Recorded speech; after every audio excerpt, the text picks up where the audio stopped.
Hi, this is Steven from Just Got Played, and I just spent 4 days at the Dice Tower Retreat here in Orlando, Florida. Played a lot of games. Some of them were good, some of them were awful, but I just want to give you a quick overview of what I played at the convention. All right, so I did, of course, play Murder on the Cosmic Express, but I'm the designer, so I'm not going to talk about that one. I also played, I didn't play, but Roy Kennedy was there showing off a prototype of Last Light. So I learned how to play the game by listening to his explanation of how to play, but I didn't actually take up one of the playtesting slots there. So, all right, now let's talk about the games I played. Everdell was actually these aren't in any particular order, but Everdell was the first one that I played at the convention. I had played Everdell before, and there are some things that I don't like about the game. I don't like that the game doesn't end at the same time for all the players. In fact, I had played it one time and finished and walked away, and 10 minutes later I came back to the table and somebody was still finishing up. So 10 minutes after I'd finished playing, I still didn't know who had won. So didn't have as big of a problem with that when we played it at the con this year, but this is a game that has induces a lot of AP because it's a very pretty game. You've got great art on the cards. There's worker placement. There's tableau building. You draft these cards and build them in your tableau. But something about maybe how these cards work together dynamically induces AP in people pretty horribly. I found so in my limited plays of the game just takes way longer than it should for the kind of game that it is. So I play Everdell and I think, well, it's okay, and then the more I play it, the less I actually like it. But maybe that's not a problem for your group. Maybe AP isn't a problem for your group, and people are quick, and it would fit in. So I would definitely say give this game a shot, but it's not one that I kind of want to own or really continue to play unless just somebody I know wants to play it, and then I'll play it with them. So next is New York Zoo. I played a lot of polyomino games, I think 4 at the convention, and this is, I guess, the newest one. Uwe Rosenberg does a lot of polyomino games. And so in this one, you're building a zoo. And what you do is on your turn, you move this elephant meeple around this track. And you can either take an enclosure, which is where you can put animals, or you can land on a space that gives you animals. And as you pass over certain spaces, the animals breed.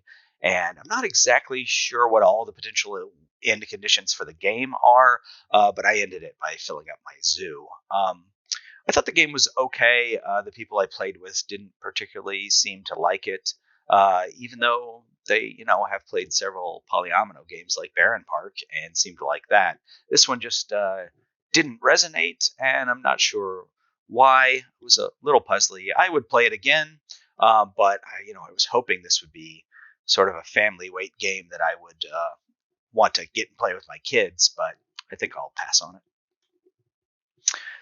So I was really excited to play Ra.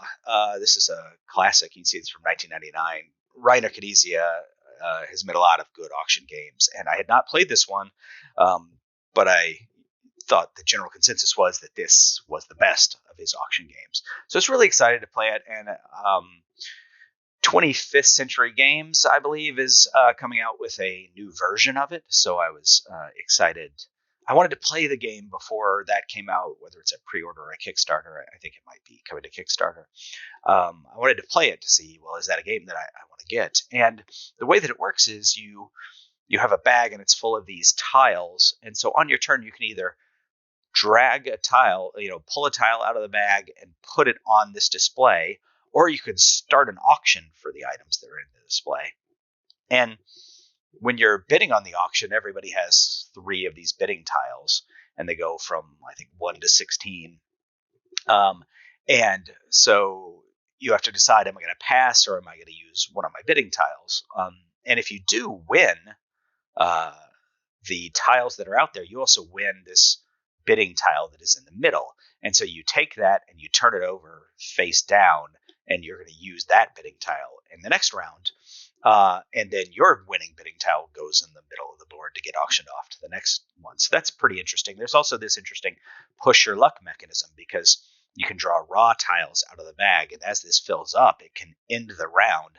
So, sort of maybe the normal way for the round to end is everybody uses up their auction tiles, but another way that it can end is the raw tiles fill up, and then you just, if you still have bidding tiles that you didn't use to win an auction, you just don't get anything that round. So it's interesting. This may have been my favorite game of the con, and I am looking forward to getting the new printing of it.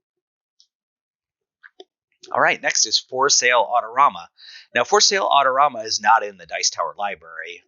For Sale is, and For Sale is one of my favorite games of all time. I think this is an excellent auction game. However, For Sale Autorama is horrible. So, For Sale has the basic game For Sale. There's 2 rounds. In the first round, you bid the money that you have to win houses, and then in the second round, you use those houses you sell them to get these checks, and these checks are the victory points essentially in the game. So this version is cars instead of houses, which is interesting. I like that. But it adds this first round, which is advisors, and this is awful. The advisors are awful. It almost feels like they interject a bunch of randomness, and it adds a bunch of time to the game, which is really a short distilled game. So I've played with the advisors now, and I would never want to play with the advisors ever again. And this was particularly bugging me. In the rule book For Sale Autorama, it doesn't list the rules to play just regular For Sale, like even as a variant or something, even though everything you need to play For Sale is in that box. So just awful. Don't ever play or acquire For Sale Autorama. All right, next is Canvas. So Canvas hooked me because it's a very pretty looking game. You've got this board, and it's got, it's not really a board, I guess. It's a cloth mat. And there are these different art cards that are out here. And so you'll either take the art card, one art card for free, or if you want to take another one that's in the line, you can spend a token on each one to get to the next one to draft that one instead. And then eventually you'll take a backing, and you'll put, let me see, here's a picture here. You'll put a backing, and you'll put 3 of these transparent tiles together, and you'll make some interesting piece of art, which I think is the coolest part of the game. But then also the cards all have different ways to score, and those, the one symbols that are visible after you put them all together are the ones that you actually score in the round. So it's got, an interesting mechanism. One of my here are some examples of the different. Every game, there are different scoring possibilities that come out. So one of my friends that I was playing with just really was frustrated by this game. Couldn't seem to get the different things that he wanted to achieve and meet his goals. So it's never good when you play a game with somebody and they're frustrated by it. So, but I thought it was an okay game. I would recommend playing it just to, sort of play with these transparencies and make a piece of art. And, a game like that, if it has a hook like that, to me, it's worth playing at least once. Next, I played Sushi Roll. So I had played Sushi Roll before, but my friends were wrapping up a game and I was waiting on them to finish so we could play something else. And I saw at the table next door, they had a sign up. They wanted somebody to teach them how to play the game, Sushi Roll. I'm like, okay, well, I've played that game. I could sit down and teach, and then I ended up playing with them as well.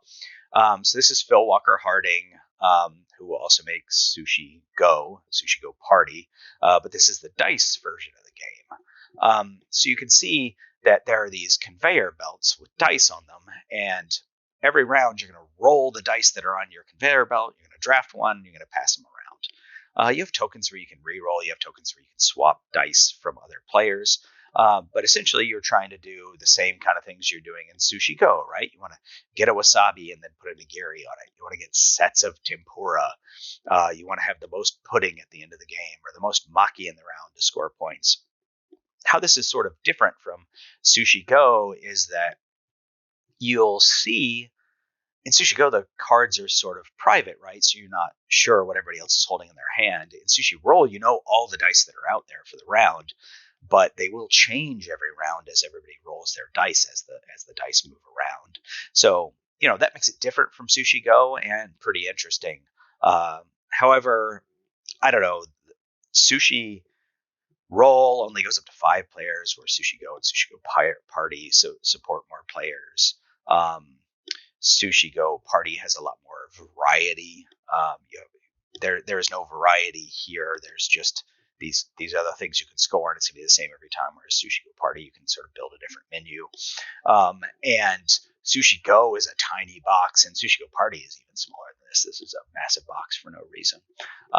So I would say play it if somebody's got it, but I wouldn't recommend going out and getting a copy. So Clover. I'm not a huge fan of word games. I do like to play party games occasionally. I would say Just One is sort of my favorite party word game. So I went into this a little skeptical about whether I would like it, but the basic idea is you get one of these clovers and you put these 4 tiles down randomly, and then you get to write one word around the edge. And that word is supposed to clue in everybody else to what words should be here. So fly, sea is gull, bouquet, first, date, essence, award, Oscars. And then so you write those 4 things, and then you take these 4 tiles off. You shuffle them up. You throw a 5th one in there, actually, and shuffle them up, and then put them out on the table. And all the other players try to decide what was the original configuration of the tiles. And they get one guess, at which point you can remove ones that are not correct, and then they get a final guess after that. And so, this game was more fun than I thought it was going to be. I still think I like Just One better, and I'm not sure what I would ever choose to play this game instead of Just One, but it is, maybe you've played Just One too much, so this is a refreshing change, or maybe somebody just has this party game. I would say definitely play it. It's a solid game. Trails. So Trails is from the same people that made Parks, and I guess this is supposed to be maybe a streamlined version of Parks, or maybe a cheaper version component-wise or something. You have a hiker, and the hiker is going to move along this path this way and then back this way, and different things get triggered as you walk through there. If you land on the bear, you get a bonus, which is random from this die, and then the bear moves. And you're trying to you have some private objectives, or you can complete these ones that are on the ends when you get to the ends. This game suffered for me for the comparison to Parks. I would rather just play Parks, so I don't know when I would play this one instead. Also, I thought the bear was a little too random. It was random, but it was a bonus, so it was basically just go to the bear space if you can, This does still have that interesting take a picture mechanism, and the pictures give you points, and then there's sort of a set collection thing where you're trying to get the most birds, etc. So, it's an interesting game. It's got stuff going for it. I probably would like the game a little bit better if Parks didn't exist, but, I would always just recommend to play Parks instead. Calico. So Calico is an interesting game, very puzzly. It looks sort of cute, right? Like you've got this cat on this quilt that you're building. But it's a brain burner. You've got 3 different scoring tiles here that tell you the pattern of the basic general pattern that you want these tiles surrounding the different scoring to be. So, for instance, A, B, B, C, C, you want those to be this. You want 2, 2, and 2 of the same color or design, right? So it can be. Oh, and also if you have 3 in a row of a certain color, you get the color scoring token, and there are different cats that have a requirement that you have so many in a row of a certain pattern, and then you put a cat token down, and that's worth points as well. it's interesting because it feels sort of like an abstract game, but you're drafting from just a set of 3 tiles. And so you can sort of set your board up so that you need a specific tile or a very narrow set of tiles to sort of meet the higher value scoring objective for some of these things. And then it could just never come out, or it could come out and one of your opponents, could take it before you need it. And so it's weird in such a puzzly, brain-burning game that there really is quite a large amount of luck in what comes out of the bag and it then is available for you to draft. So I still really enjoy the game, but I'm not sure. I'm not sure it has a great combination of brain-burning versus luck. Next is Castello Methoni. So I was glad to see that this was in the Dice Tower library because I wanted to play this game, and I'm not sure it ever had North American distribution. And after having played it, I don't think it ever will. I actually enjoyed my play of it, but the people I played against did not. 2 of them seemed fairly apathetic or maybe dislike it, and one person just absolutely hated it.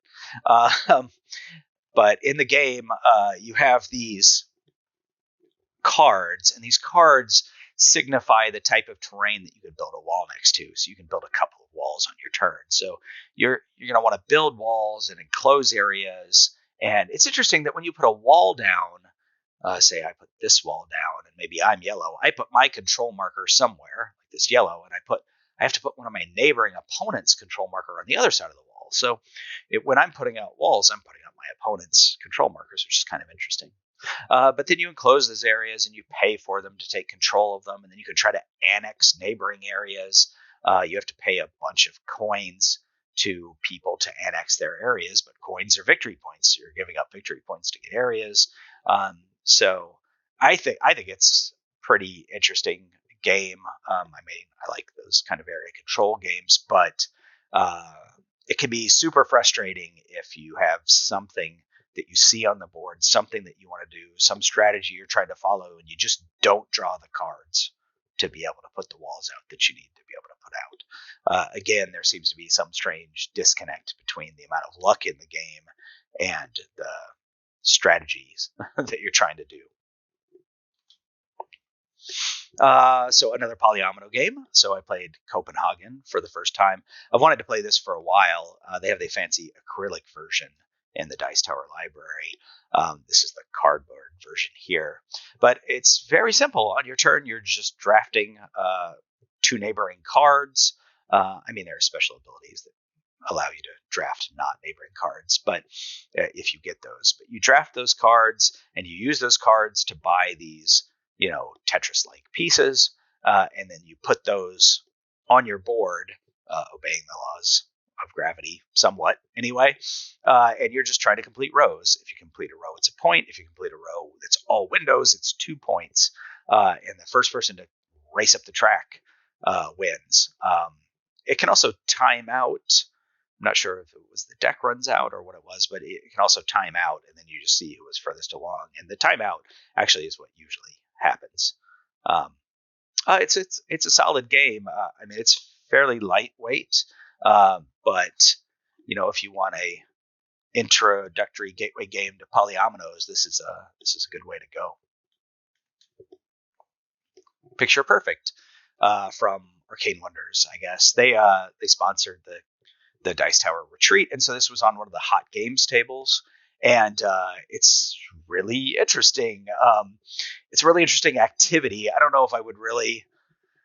It is a game, right? There is a score and there is a winner, etc. But we played it, and I don't think anybody actually cared what your score was or who won. We were just more interested in sort of who did a better job at playing the game, but not so much as competitively. And so what do I mean by that? So you can see a lot of characters here. This is actually my picture from my play. I have some characters here that I left off the board. I have some other characters here. The plant is a character. There's a dog and a girl that are hiding behind here. Anyway, there are envelopes for each character, and randomly 3 cards are put inside that envelope, and so that tells you what is that person's what are those person's goals. So maybe I don't want people to be able to see me, so you want to be hiding behind the tree or another player, or I want to be standing by the table. Because it's random, the goals can be orthogonal, right? You could say, hey, I want to be standing in row 3. And then the next goal is I want to be standing in row 4, right? So you're never going to be able to achieve all of those goals for that person, but you get partial credit for achieving some of their goals anyway, in the point scoring anyway. And you have one VIP card, and you can stick a VIP card in an envelope, and that makes that person's score double for all players, because you're going to be passing these envelopes around. You start by having, I can't remember how many you get to look at, 3 or 4 or something. And then you're passing some around. Some of them are getting shown to everybody on the table. And it's interesting. Everybody sort of comes up with a different quote unquote solution, because you started with a different set of people. So you're trying to get those people to line up with what things should look like. And then some people you may not even see all the cards for every person. So you may just guess on some of them or leave them out, like I did, because I didn't know. So there's a strong memory component, but a strong puzzly aspect to it as well. And then, it's just such a neat production, right? And you take a picture of it when you're done, and it looks like this. So it's an interesting game. I don't know how replayable it is. It is replayable because everything is randomized, etc. But I just don't know how much I would want to play it. But definitely, it's a game you should try at least once. Cascadia. So Cascadia is, and I like this type of game. You're drafting tiles, and then you're building something with those tiles. I like building territories or cities or things like that. So as you can see here, here's the sort of market you can draft from. I can take one of these terrain tiles and one of these animal tokens, and I have to put the terrain tile somewhere, and I have to put the animal token somewhere. And the animal tokens can only go on specific tiles. So, for instance, I can take this tile, which has a bird, and it comes with this salmon, but I would need to put this bird tile somewhere, and then I would have to put the salmon somewhere, like, I don't know, here, or some other tile where the salmon can actually go. And all the different animals have different scoring conditions, and they're randomized, right? So they can, there's several different scoring conditions for each type of animal. So what you have in this given game is going to be different, and there's points to be had for having the longest sort of area of a certain terrain type, etc. So it's a drafting game. It's a tiling game. It's very puzzly. I enjoyed it a lot, so I would definitely recommend playing Cascadia. Okay, so next we have Silverwood Grove. So Silverwood Grove is an interesting lesson. This is a Kickstarter that got delivered to someone at the convention. Just before they came to the Dice Tower retreat, this arrived for them, and so they brought it, and they really wanted to play it. So I was like, okay, we'll play it. There were 6 of us, and the Dice Tower has put a lot of effort into playing games, picking games, building a solid library of thousands of games, and you should just play those games, because games like this, just random games that are new from Kickstarter, just can be such garbage. And this game is just garbage. I'm not going to even tell you how it's played, because I don't think anybody in the world actually knows. The rules don't actually tell you how to play the game. And trying to play the game is an exercise in futility. I think this was 6 players, took 2.5 hours, maybe, I would say, to try to get through this 40-minute game. So anyway, less said about this, the better. The Red Cathedral. So the Red Cathedral was one of the hits of the convention for me. I actually played it. I taught it one time and played it 2 other times. This game has sort of picked up some speed and momentum. It's from 2020, but people are just talking more and more about it. And it's got some interesting mechanisms here. So, on your turn, you can take one of these dice, And depending on the number on the die, you can move it around. And when you land somewhere, you get some resources according to where it lands, and potentially you can use one of these bonus cards where it landed as well. So you do that a lot during the game. You can also claim one of these cards, saying that I'm going to build one of these sections of the cathedral. And when you do that, you can take the token that's on there and you can pay money to slot it with these different colored dice, so that if you move those dice on your turn, you get even an added extra benefit. And you have these ornaments, these doors and windows and spires that can go out, the cross here at the top, or the window here, because there are points and there's area control going on. There's points for building these things, and then there's area control at the end of the game for who basically did the most work on any given column of the cathedral. And so, one of the things that I liked the most about this game is, you can see here, there's a card, and it requires, 2 brick, a stone, and a gold to complete this. But you don't have to worry about somebody stealing it out from under you. You commit that I'm going to build this. You put your marker on it, then nobody else can do that. You need to complete it, because if you don't complete it in time, you won't get points. Or if somebody completes stuff above you before yours is done, you can lose points. And you have a limited amount of storage space to store raw materials. So it's got a lot going on. Sort of a medium weight strategy game, I guess, and with a lot of interesting choices. And so I'd say overall, I like it. Give it a shot. Nidavellir, one of my friends really wanted to play Nidavellir, and I, had played it a few times and knew how to play it. So I said, okay, well, we'll pull it out and play it. The Dice Tower folks have been really hot on this game, saying a lot of good things about it. So no surprise it was in the library. It's got some interesting spins on auctioning. So each round there are 3 different taverns, and those taverns have, depending on the number of players, it's a 5-player game, so there's 5 dwarves in each tavern. And you're going to bid on those 3 taverns with one of your coins that you have. And basically that's going to determine the player order for drafting a dwarf out of that tavern. So even if you're the lowest, you're going to get something from that tavern. You'll just get whatever's left over. You won't get a choice.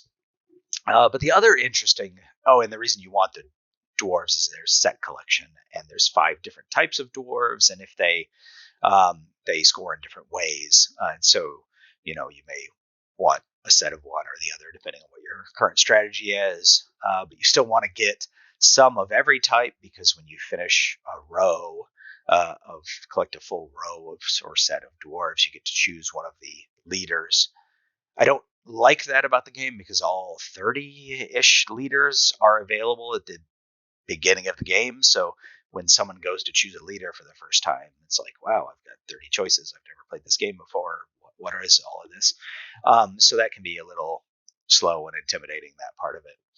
But what's probably the most interesting thing about this game as an auction game is if you put your lowest coin, which is usually a 0, on one of these spaces, then your 2 leftover coins, because you have 5 coins, you actually get to upgrade, use the combination of those 2 to upgrade the largest one that's there, and get a new coin from the bank and throw one back. So, that's an interesting mechanism. Am I going to just say, hey, I don't care which dwarf I get from this tavern, so that I can upgrade my purchasing power for future turns? Iwari. Well, you know what? I didn't tell you what I think about Nidavellir. So I do have to say that now that I've played it several times, it feels a little samey to me. So I had a copy of this game. I gave it away to one of my friends who seemed to like it a lot. But so for me personally, played it a few times, and I don't really have any desire to play it anymore. But your mileage may vary. All right, Iwari. This is an interesting game in that it's a very light area control game. It's got the ticket to ride mechanism, sort of, where you could draft a couple of cards on your turn, or you can play cards to put out like one of your tents along these paths, or one of these totems along these areas. And And these tents will score points halfway through the game. At the end of the game, they'll score points in a sort of an area control thing. And the totems score points, but if you're the majority in 2 neighboring territories, you get some bonuses. So it's actually fairly simple and quick game. We played, I don't know, at the max player count, was that 5 or 6? Yeah, we played 5 players, and most of us were new. And gosh, I don't know, maybe it took 40 minutes or something to play an area control game. So yeah, it was interesting. It was fun. Maybe a little light for my tastes when it comes to area control, but I think it's a good introductory game. So check it out. CuBirds. This is not a game I would recommend checking out, but it might be interesting to you. I mean, it certainly has some cute bird art if you like this sort of blocky representation of birds. It's set collection, so you're trying to make runs of different types of birds, either lots of different types of birds or several runs of 2 of the same types of birds. But basically, you have cards in your hand.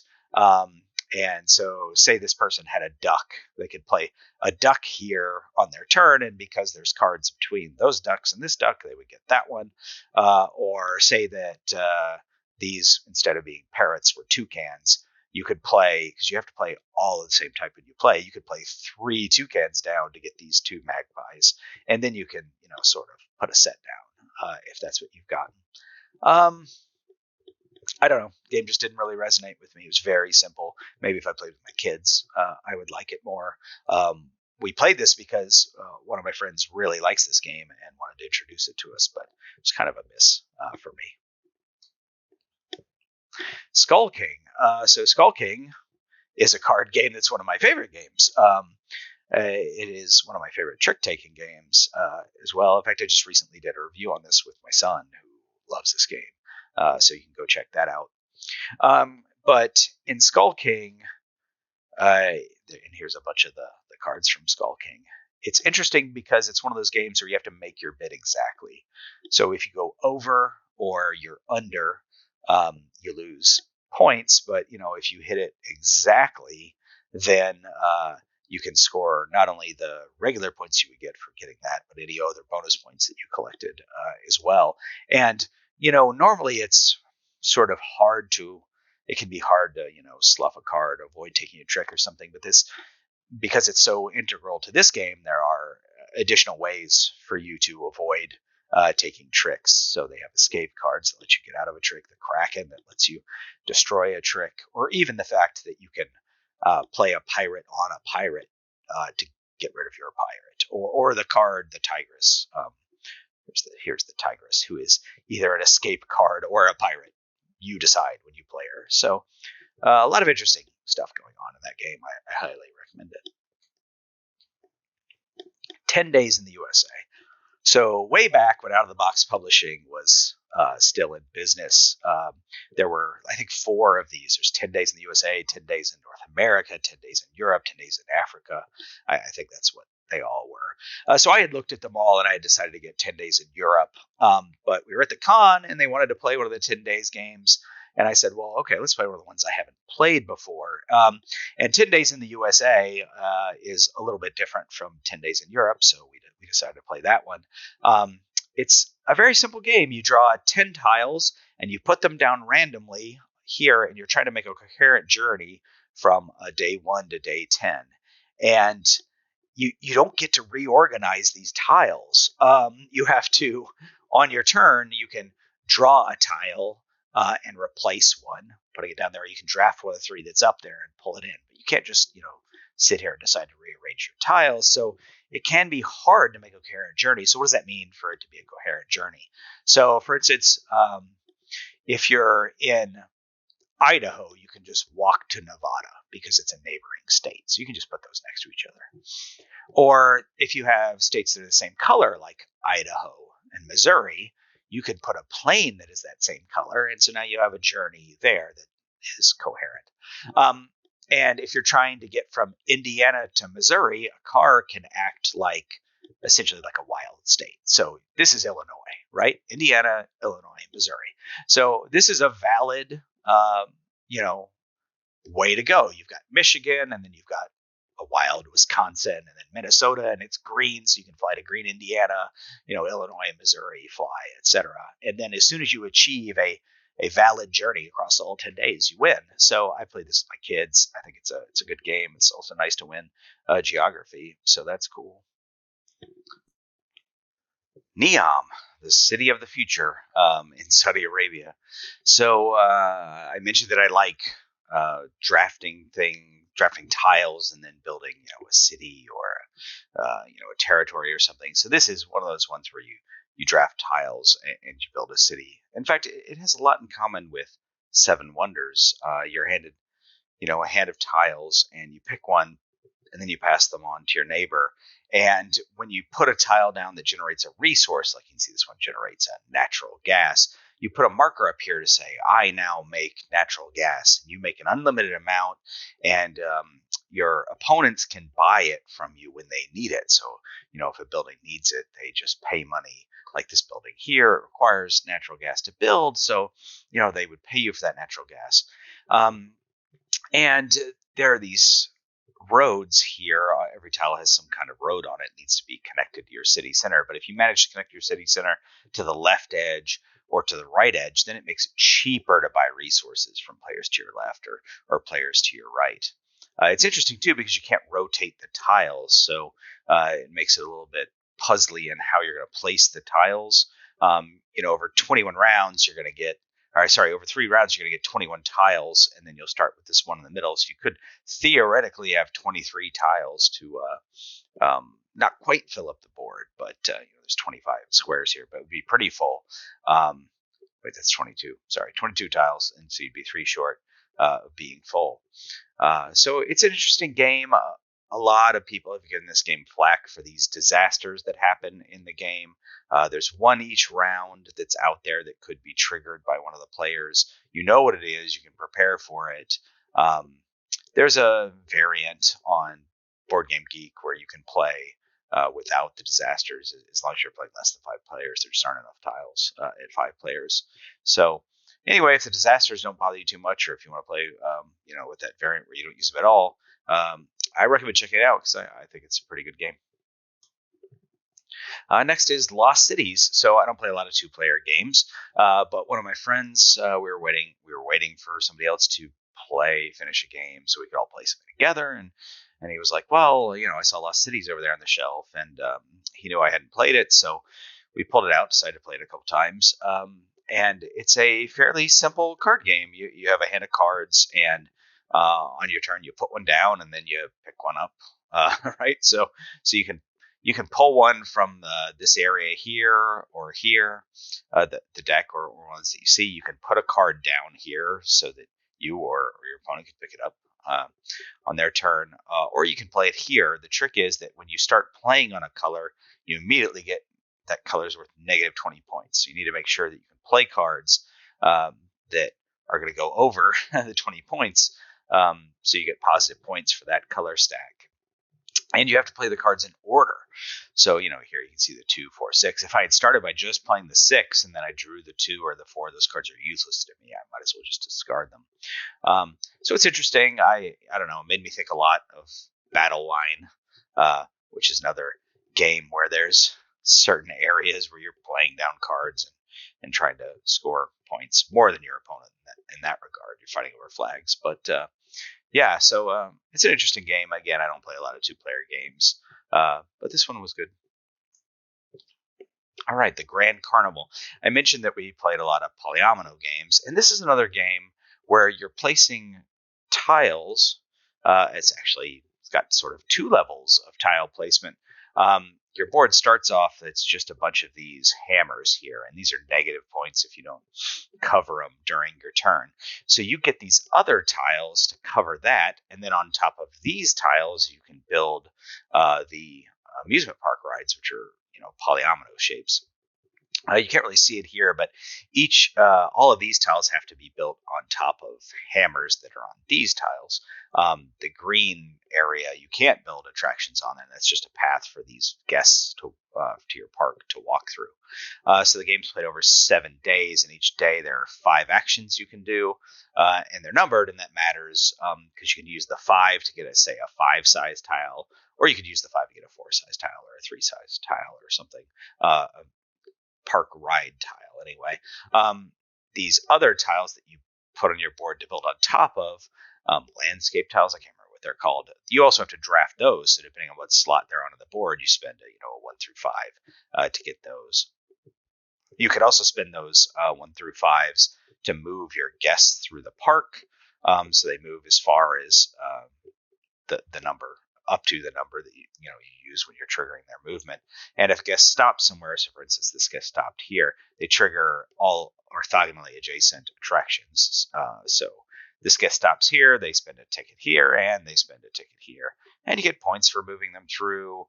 You get points for these barkers, which you get when you have more guests running through your park, and they let your guests move faster. I don't know what it was. I thought I would like this game.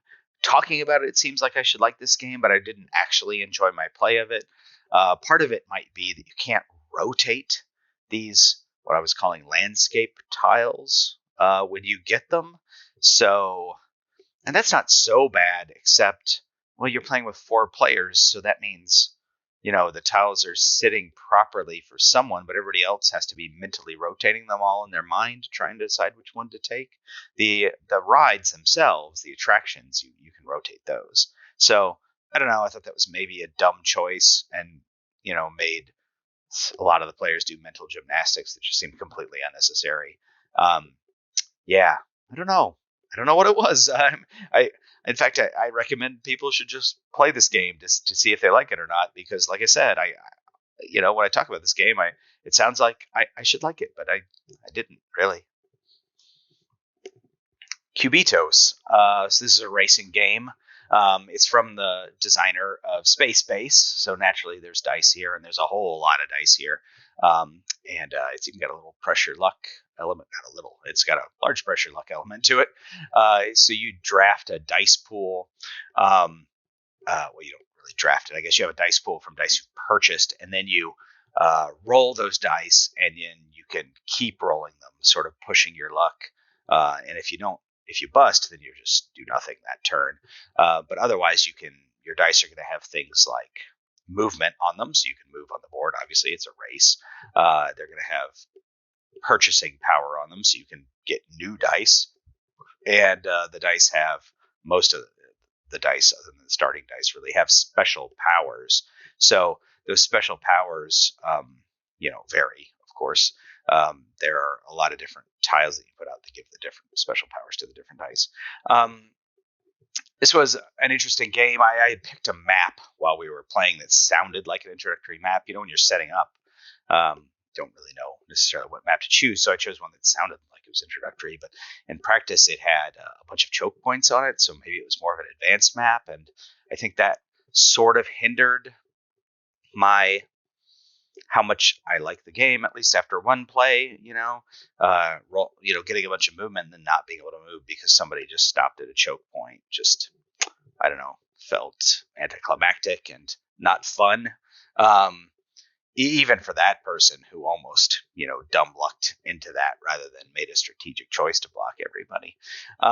So yeah, CuBitos, if you like push your luck dice rolling, this might be the game for you. And this is a game that I had considered actually ordering just to play, because I didn't know anybody who had it. I'm glad I got to play it at a con though, because I am going to give it a pass on purchasing it anyway. Welcome to the Moon. Okay, I love Welcome to, the flip and write game. But then they made Welcome to New Las Vegas, I think it's called, which is awful. Silly added gamery mechanics for no reason to a straightforward and streamlined game.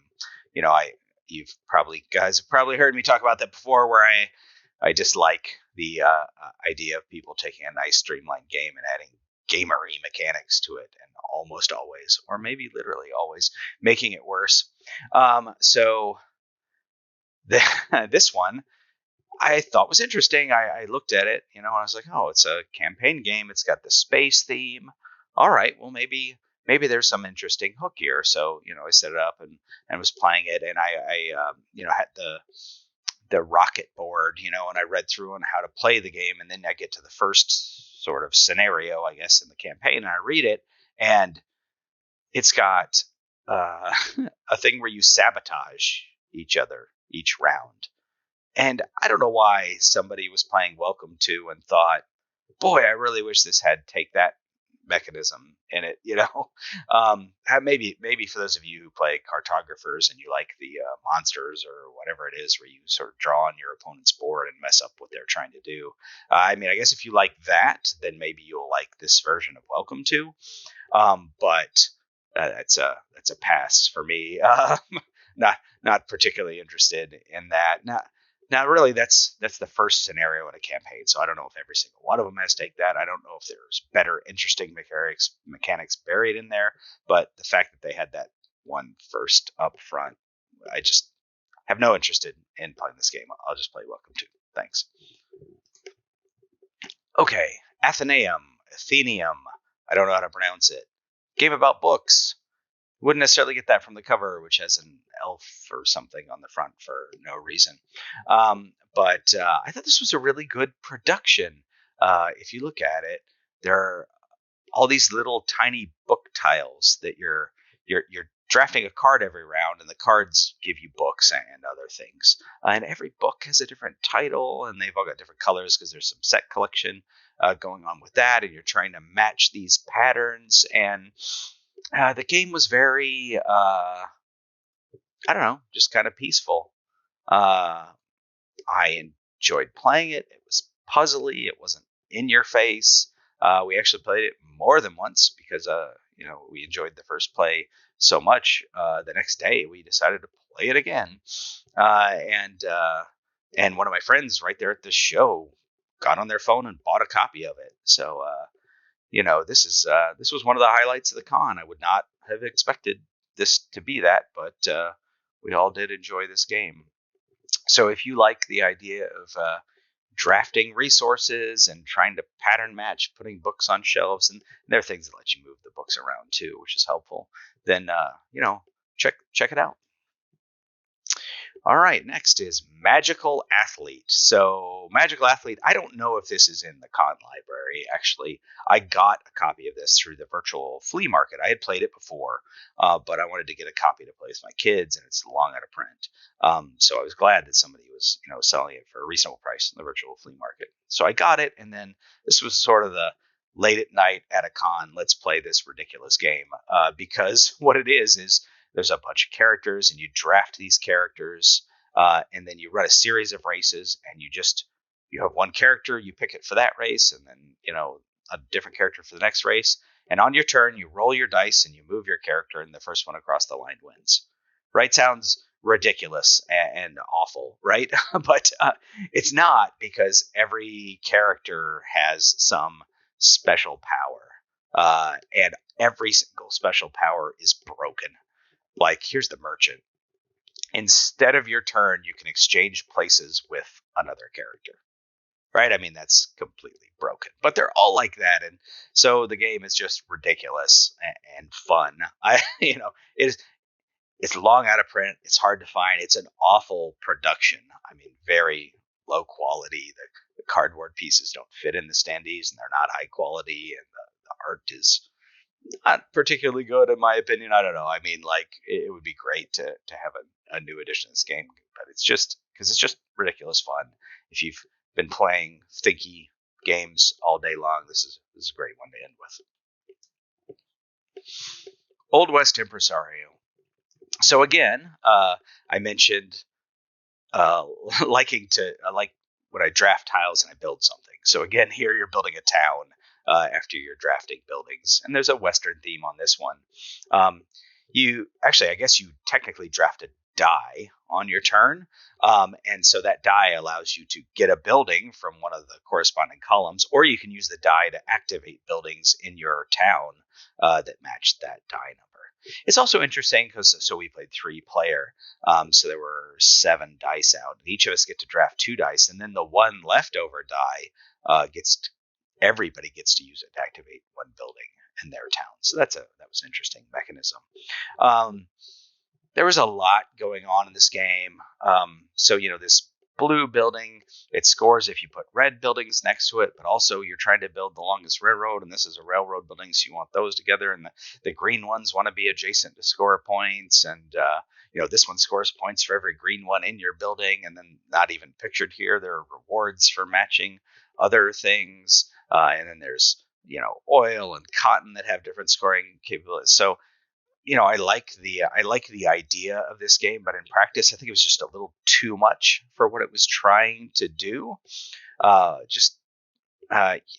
Maybe a little bit too much point salad, because you feel like you want to do all the things. Like, well, I want to put this railroad tile, but so I have longer railroad, but where do I put it so that it scores the maximum points? Because I want a red next to a blue because they work off of each other, and so yeah, it was sort of crunchy in that way, but not like an enjoyable, an enjoyable mind crunch like Calico or something was.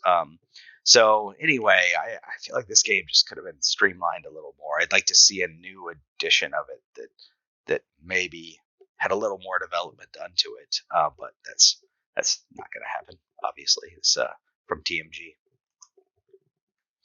All right, Isle of Cats. So again, polyomino game, where you're trying to rescue cats from a volcanic island or something. The theme is, whatever the theme is. But you're getting cats, and cats are polyomino shapes. You've got cats and you've got treasures. So you want to get cats that are. So you draft cards. And the cards give you things like baskets, which you need to store the cats in to rescue them. They give you fish, which is like the currency you use to attract the cats to you off the island. But there are private and public scoring. I can't remember what they were called, goals or something. So you play those, and then you have that sort of determines your strategy for the game. Public ones everybody can do to score points. Private ones only you can do. And I don't know, when I played it, I spent the first turn picking up a whole lot of private goals and then spending the rest of the game trying to achieve those. But there's a lot of things on here that score you points, filling up rooms, covering up rats. Like I said, adjacency of colors, and some of these treasures can be worth points as well.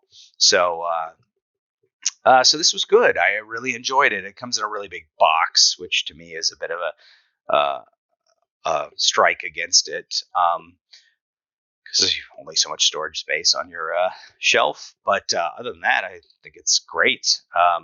And when we did the game exchange, there was a copy out there. I was eyeing that, thinking maybe I would get that, but sadly it was gone before my number was called.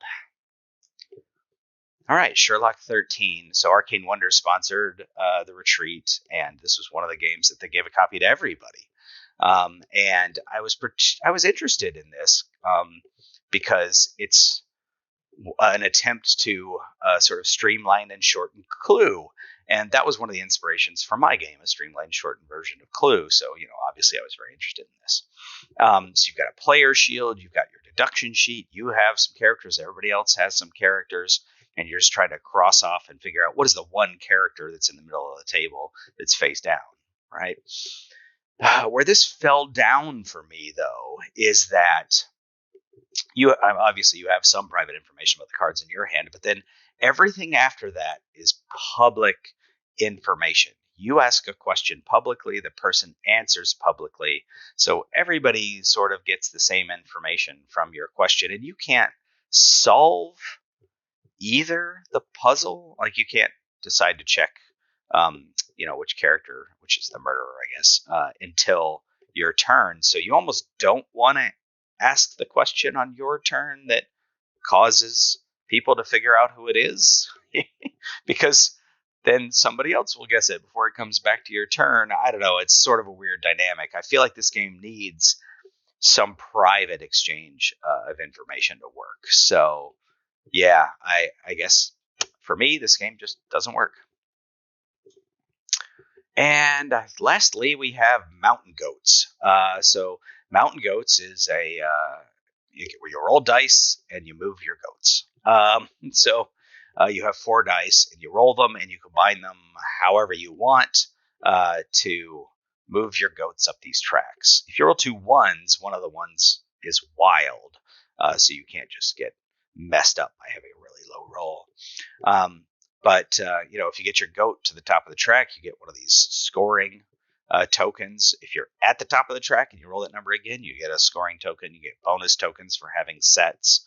I mean, it was a good game. It was decent. It was quick. And I think for me, actually, though, I was just playing it and I thought, this has a lot of commonality with Can't Stop. You've got 4 dice. And you're moving these markers up the track, trying to beat people up the track. In this one, if somebody's at the top of the track and you move onto their space, they get kicked all the way down to the bottom. So it's not quite the same as like Can't Stop, where you lock things out. And this doesn't really have a press your luck mechanism like Can't Stop does.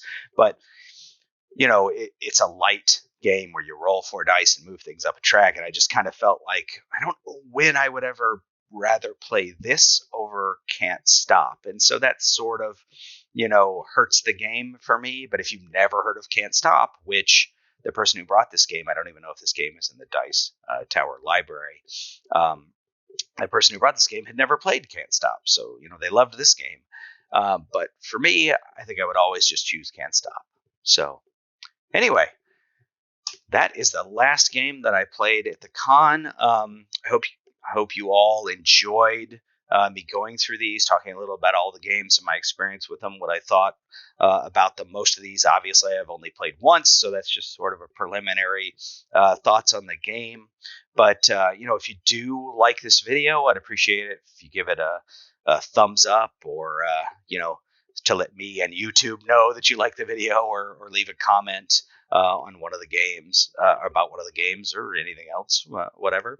And if you, like this kind of content, you can also subscribe to make sure you, don't miss any videos from us. And I would appreciate if you do one or all of those things. So, all right, this has been Steven from Just Got Played, recapping the games that I played at the Dice Tower Retreat in Orlando in 2021. Thanks, everybody.